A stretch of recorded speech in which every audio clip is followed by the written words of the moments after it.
আমার, সেই ভক্ত বাহুলতা প্রেম কল্প তরু সচির নন্দন গৌর হরি, তিনি আজ পুরাণের ভাবে বিভাবিত হয়েছে। পুরাণের ভাব কেমন ভাব?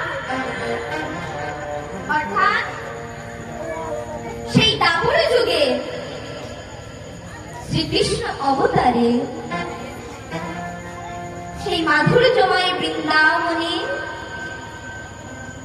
আমার শ্রীমতী রাধারানীকে সঙ্গে নিয়ে আমার প্রাণ গোবিন্দ যে লীলা কথা করেছিলেন, সেই লীলা কথা মনে করে প্রভু আমার পুরাণের ভাবে বিভাবিত হয়েছেন। যখন তিনি পুরাণের ভাবে বিভাবিত হয়েছেন, সেই পুরাণের ভাবে বিভাবিত হয়ে প্রভু আমার তিনি কি করছেন বলি শোনো, রাধা নাম জপে গোরা,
তিনি সেই পুরাণের ভাবে বিভাবিত হয়ে আজ রাধা রাধা বলে ক্রন্দন করছেন।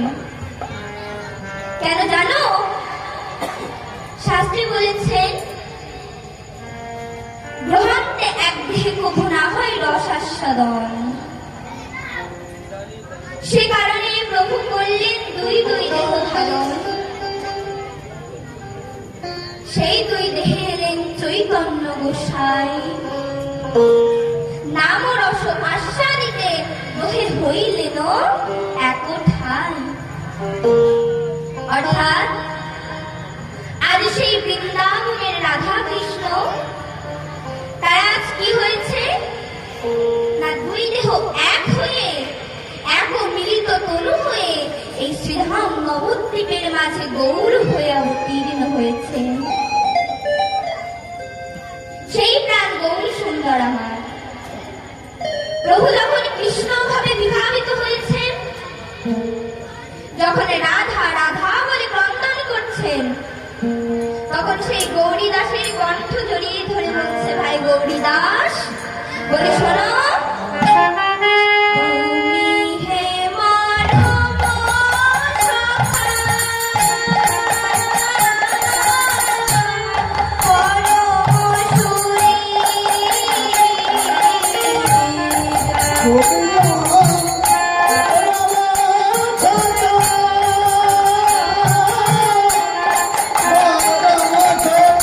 Hey!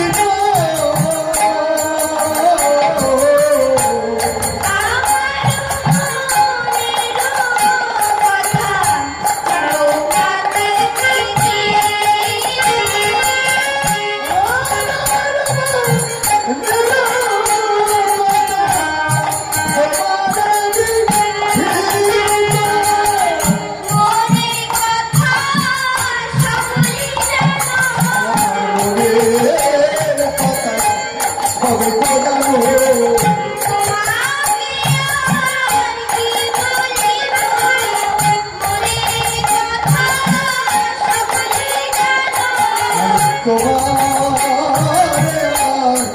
বলবো আমার মনের কথা গৌরীদাস, ভেবে দেখো তুমি তো আমার মরম সখা, তুমি সেই দাপরে ছিলে সুবল সখা, এই নদে এসে হয়েছ ভাই গৌরীদাস। তাই শোনো ভাই গৌরীদাস, আমার মনের কথা তো তুমি সকলেই জানো, বলো তোমাকে আমি আর কি বলে বোঝাবো? না হয় নাম ভেদ আর ধাম ভেদ, কিন্তু তুমি তো আমার মরম সখা। একবারটি আমার মনের কথা ভেবে তুমি আমার রাধা রানীকে এনে দেখাও। তখন সেই গৌরী দাসের কণ্ঠ জড়িয়ে ধরে প্রভু আমার বলছেন, কি বলছেন জানো? রাধা রাধা বলিতে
বলি, ওগো শুভ, একবার একটি আমার রাধাকে এনে দেখা। বলি, সুবল, আমি তো রাধা বিনে প্রাণে বাঁচি না, একবার যে তুমি নিজ গুণে কৃপা করে, একবার যে তুমি নিজ গুণে কৃপা করে আমার রাধা রানীকে এনে দেখাও। আমি যে রাধা বিনে প্রাণে বাঁচি না, তুমি তো আমার সেই মরম সখা, তুমি দাপরে ছিলে সুবলে সখা, এই নদে এসে হয়েছ ভাই গৌরী দাস। তাই ভাই গৌরী দাস, একবার আমার রাধা রানীকে এনে দেখাও। আমার সেই ভগবানের ভাব কারা জানতে পারে গো? শাস্ত্রে বললেন, অদ্যবধি যেই লীলা করে গোরা রায়, কোন কোন ভাগ্যবানের সেই লীলা বুঝিবারে পায়। অর্থাৎ আমার গৌরহরির ভাব কিন্তু মা সবাই জানতে পারে না, তবে কারা জানে? যারা নিরুজন মন্দিরে বসে আমার গৌরহরির ভজন করে, যারা নিরুজন মন্দিরে বসে আমার গৌরহরিকে সাধনা করে, তারাই একমাত্র আমার গৌরহরির ভাব জানতে পারে। জানেন মা, এইরকম অনেক ভক্তের নিদর্শন আমাদের মাঝে আছে। সেই রকম একজন ভক্ত ছিল, আপনারা যারা উত্তর ভারতে গেছেন, যারা বৃন্দাবনে গেছেন, তারা দেখেছেন সেখানে হলো বাঁকে বিহারীজির মন্দির আছে। সেখানে বাঁকে বিহারীজির মন্দির আছে গো। সেখানে একজন ভক্ত ছিল, তার নাম কি কি জানো মা? তার নাম হলো ভক্ত সুরদাস। সে কিন্তু জন্ম থেকেই জন্মান্ধ ছিল। জন্ম থেকে যখন জন্মান্ধ ছিল, সে এমন এমন ভজন লিখত, আমরা অনেকেই অন্ধ সুরদাসের ভজন শুনেছি। আবার আমাদের মতো কীর্তনিয়ারা এই ভজনগুলো আবার গায়। তা তার ভজনগুলো মা যদি আপনি শোনেন, মনে হবে সে যেন সাক্ষাৎ আমার গৌরহরিকে, সাক্ষাৎ আমার ভগবানকে দর্শন করে সেই ভজনগুলো লিখেছে। সুরদাস কি করত? প্রত্যেক দিন সেই যমুনা থেকে স্নান করে উঠে আমার বাঁকে বিহারীর মন্দিরের সম্মুখে যে দাঁড়াতো, বাঁকে বিহারী, ওগো মদন গোপাল, আমাগো তুমি একবার নিজ গুণে কৃপা করো। এমন যখন বলতো, হাজারো মানুষের ঠেলা গোটা এসে পড়ে যেত, অন্ধ তো দেখতে পায় না। আবার হা গোবিন্দ, হা মদন গোপাল বলে আবার উঠে দাঁড়াতো। যখন মদন গোপাল বলে আবার উঠে দাঁড়াতো, বলতো, হে মদন গোপাল, তুমি আমাকে কৃপা করো। একদিন মাগো, আমার বাঁকে বিহারীকে নীল বসন দিয়ে সাজানো হয়েছে। যখন নীল বসন দিয়ে সাজানো হয়েছে, সুরদাস প্রত্যেক দিনের মতো সেই যমুনা থেকে স্নান করে উঠে আমার বাঁকে বিহারীর মন্দিরে যায়। সেদিন আমার বাঁকে বিহারীকে দর্শন করে বলছে, আহা মদন গোপাল, আজ তোমাকে নীল বসন দিয়ে সাজিয়েছে। জানো মদন গোপাল, তোমাকে না আজকে বড়ই সুন্দর দেখাচ্ছে। কিন্তু হে মদন গোপাল, তোমাকে যদি একবারটির জন্য সবুজ বসন দিয়ে সাজানো হতো, তাহলে না জানি তোমাকে কত সুন্দর লাগতো। তখন দূর থেকে কজন পান্ডা ডেকে ডেকে বলছে, কি রে, ও তো চোখে দেখতে পায় না, বললো কি করে? আরেকজন পান্ডা ডেকে ডেকে বলছে, হয়তো আন্দাজে বলে দিয়েছে। সেদিন চলে গেল। পরের দিন সেই সবুজ বসন দিয়ে আমার বাঁকে বিহারীকে সাজানো হলো। মন্দিরের মধ্যে এসে বলছে, আহা প্রভু, সুরদাস আমার ডেকে ডেকে বলছে, আহা মদন গোপাল প্রভু, তোমাকে আজ সেই সবুজ বসনটাই দিয়ে সাজানো হলো। জানো প্রভু, এই সবুজ বসনে না তোমাকে খুব সুন্দর দেখাচ্ছে। তুমি কত করুণাময় যে আজ আমার মনোবাসনা তুমি পূর্ণ করলে। তোমার মতো কৃপাময় এই জগতে আর কেউ না। মদন গোপাল, জানো প্রভু, তুমি খুবই দয়ার সাগর যে তুমি নিজ গুণে কৃপা করে আজ আমার মনোবাসনা পূর্ণ করেছো। তোমার মতো কৃপাময় এই জগতে আর কেউ নাই। পান্ডার আবার ডেকে ডেকে বলছে, কি রে, কাল না হয় আন্দাজে বলে দিয়েছিল, তবে আজ কি করে বললো? বলছে, ঠিক আছে, কালকেই ওর পরীক্ষা হবে। পরদিন আমার বাঁকে বিহারীকে কোনো পোশাক দিয়ে সাজানো হলো না গো বাবা। আমার বাঁকে বিহারীকে কি দিয়ে সাজানো হলো জানো? ওই প্রকৃতির অপূর্ব লতা পাতা ছিঁড়ে এনে আমার বাঁকে বিহারীকে সুসজ্জিত করা হলো। বাঁকে বিহারীকে যখন সুসজ্জিত করা হলো, আমার সুরদাস প্রত্যেক দিনের মতো আজও স্নান করে এসে আমার বাঁকে বিহারীর সম্মুখে দাঁড়িয়েছে। বাঁকে বিহারী, মদন গোপাল, আজ আর প্রভু তোমার একটা বসন জুটল না। আজ তোমাকে এমন প্রকৃতির অপূর্ব সুন্দর লতা পাতা দিয়ে সাজানো হয়েছে।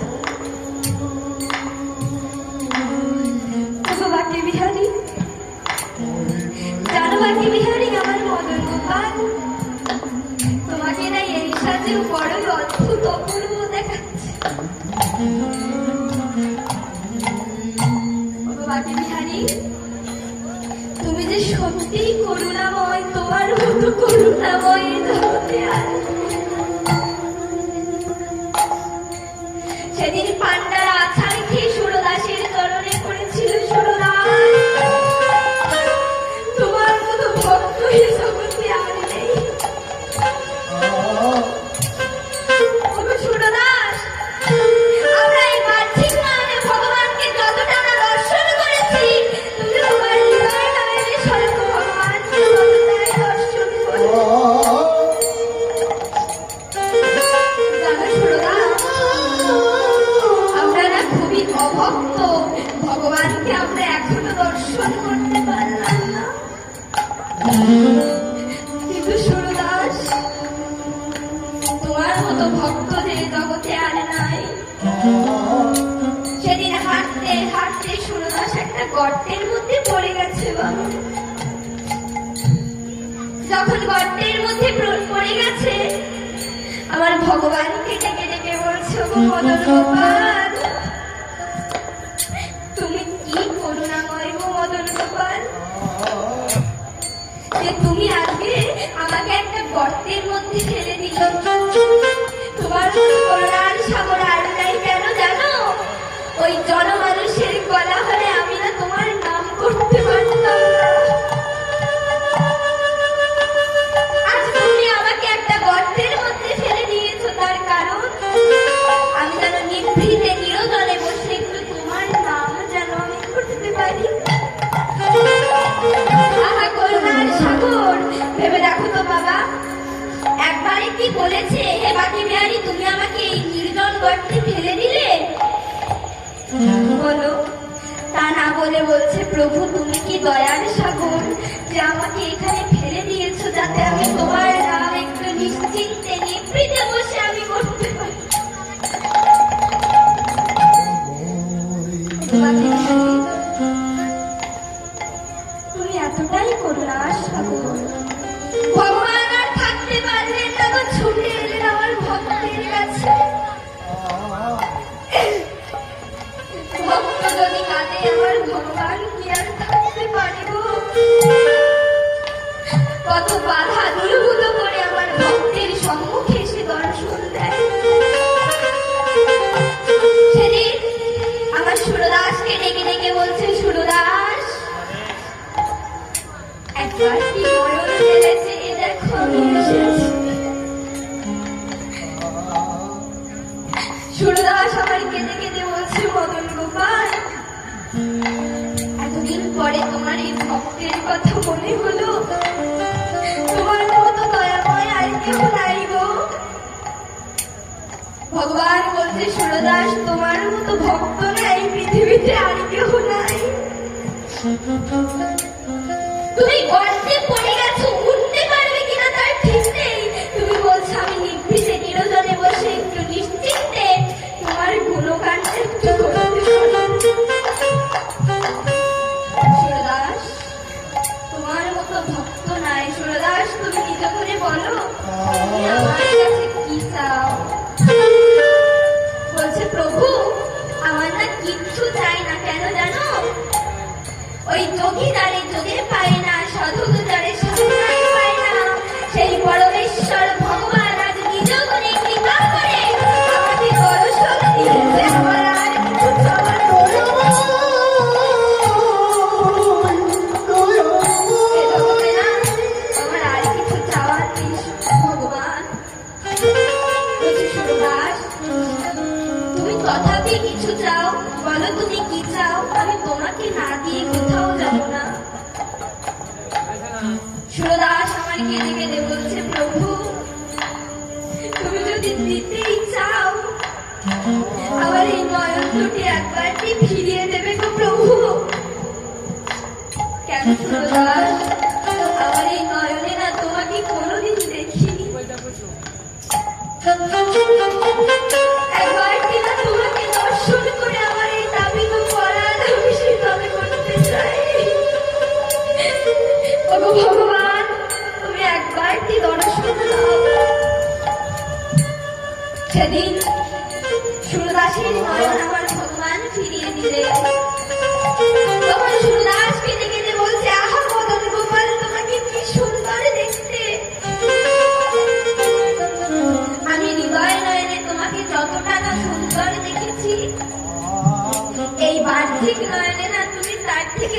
বহুতর সুন্দর দেখতে। মদন গোপাল, তুমি যে এতটাই অপরূপ অদ্ভুত দেখতে আমি আগে জানতাম না গো প্রভু। তাই বলি শোনো, ভগবান তখন বলেছিল সুরদাস তোমার মতো ভক্ত নাই, তুমি আর কিছু না চেয়ে শুধু তোমার নয়নটা ফেরত চেয়েছো কেন? না শুধু আমাকে একটু দর্শন করবে তাই। তুমি তো আমায় ভালোবাসো। তা সুরদাস বলো তুমি আরো কি চাও? তখন সুরদাস বলছে, প্রভু যদি দিতে চাও তুমি একটাই জিনিস দাও। কি দেবে জানো? যদি পারো আমার এই নয়ন দুখানা তুমি আবার অন্ধ করে দাও।